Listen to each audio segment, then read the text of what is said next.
क्या आप जानते हैं कि क्रिसमस ट्री स्नोबर के दरख्त यानी पाइन ट्री से बनाया जाता है? इसका सबब ये है कि जब खजां का मौसम यानी ऑटम सीजन आता है तो तमाम दरख्तों पर मुर्दगी छा जाती है। ताहम स्नोबर ऐसा दरख्त है कि खजां भी इसका कुछ नहीं बिगाड़ पाती और खजां के बावजूद वो हरा भरा ही रहता है। यूं स्नोबर का दरख्त यस्सु मसीह के फाते अजल होने की अलामत है कि जहां हर इंसान ने मौत के सामने घुटने टेके हैं, वहीं पर खुदाम यस्सु मसीह मौत पर गालिब आए हैं।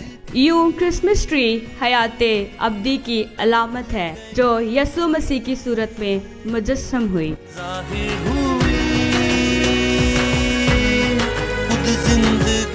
ताहम याद रहे कि क्रिसमस ट्री लगाना कोई बाइबली हुक्म नहीं है। ये एक कलीसियाई रवायत है जो बाइबल मुकद्दस के किसी हुक्म के खिलाफ नहीं। देखते रहिए YouTube चैनल थिंक बिब्लिकली।